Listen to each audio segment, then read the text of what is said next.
Mr. President, Mr. Prime Minister, ministers, dear colleagues, Europe is at a critical turning point in its history.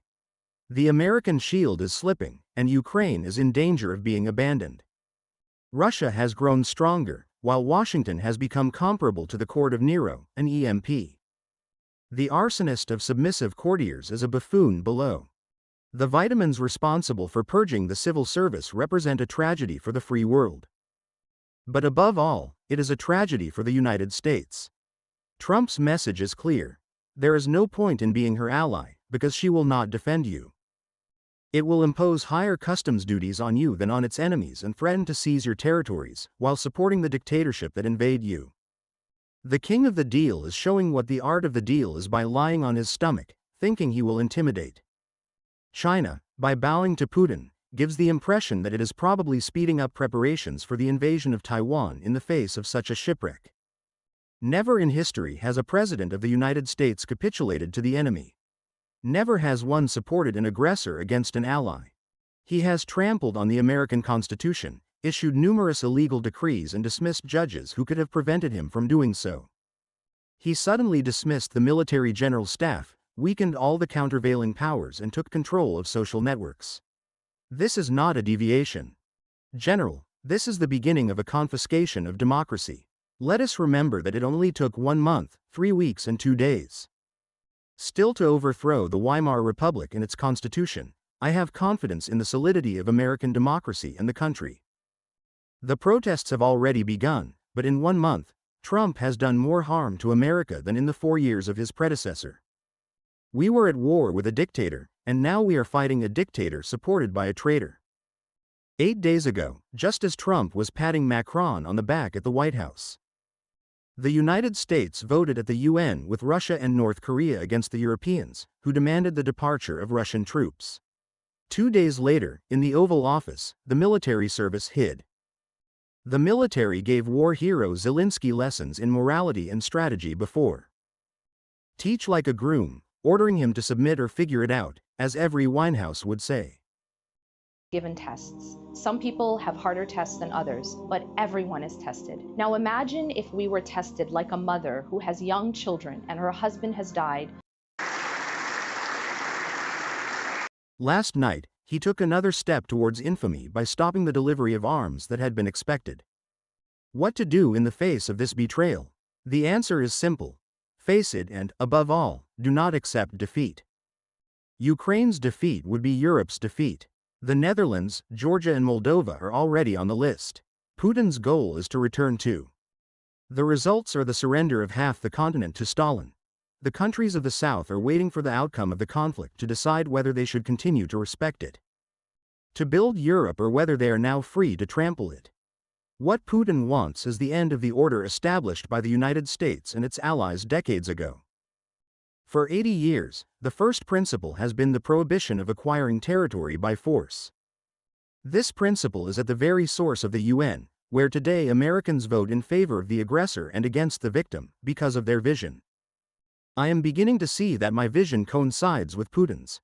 A return to spheres of influence, where the great powers dictate the course of events.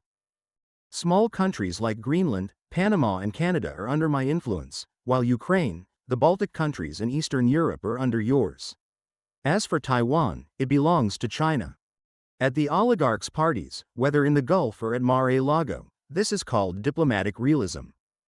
So we are alone, but the narrative that Putin cannot be resisted is wrong. Contrary to the Kremlin's propaganda, Russia, in 3 years, the so-called second largest army in the world has managed to get only crumbs from a country 3 times less populated, which shows how badly you are doing. Interest rates at 25%, the collapse of foreign exchange and gold reserves, and the collapse of democracy. This shows that it is on the brink, despite the American boost. Putin has made the biggest strategic mistake ever seen in a war. The shock is violent, but it has one virtue. The Europeans are emerging from it. Having emerged from denial, they understood in one day in Munich that the survival of Ukraine and the future of Europe are in their hands. They have 3 imperatives: to accelerate military aid to Ukraine to compensate for the American abandonment, to keep it going, and of course, to impose and ensure its presence and that of Europe in any negotiation. This will be expensive, and it will be necessary to end the taboo of using the frozen Russian assets will require bypassing Moscow's accomplices within Europe itself, through a coalition of only willing countries. With, of course, the United Kingdom. Secondly, to demand that any agreement be accompanied by the return of kidnapped children, prisoners, and of the guarantee of absolute security after Budapest is slim for Georgia. We know what promises are worth. A deal with Putin can only be secured by sufficient military force to prevent another invasion. Finally, and this is the most urgent because it will take the longest, it is necessary to rebuild the neglected European defense.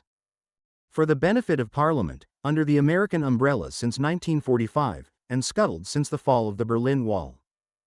It is a Herculean task. But it is on its success or failure that the leaders of today's democratic Europe will be judged in the history books. Freddie Schmerz has just declared that Europe needs its own military alliance, thus acknowledging that France has been right for decades. By arguing for strategic autonomy, it now remains to be built. It will be necessary to invest massively and strengthen the European Defence Fund outside the Maastricht debt criteria, Harman. Change weapons and ammunition systems, accelerate Ukraine's entry into the Union, which is today the leading European army, and rethink the place and conditions of nuclear deterrence. Based on French and British nuclear capabilities, relaunch anti-missile shield and satellite programs. The plan announced yesterday by. For this, van der Leyen is an excellent starting point, but much more will be needed for Europe to regain its stature.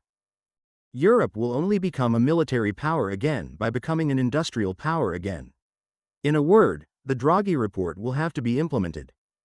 For real, the real rearmament of Europe is its moral rearmament. We must convince public opinion in the face of weariness. Faced with the fear of war and especially with the complacency towards Putin, the extreme right and the extreme left pleaded again yesterday in the National Assembly. In the end, Mr. Prime Minister, in front of you, those who oppose European unity and European defense claim to want peace.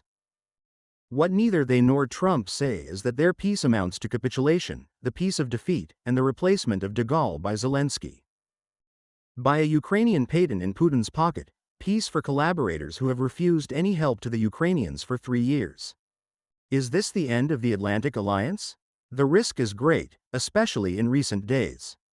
The public humiliation of Zelensky and all the insane decisions taken over the past month have finally provoked a reaction from Americans.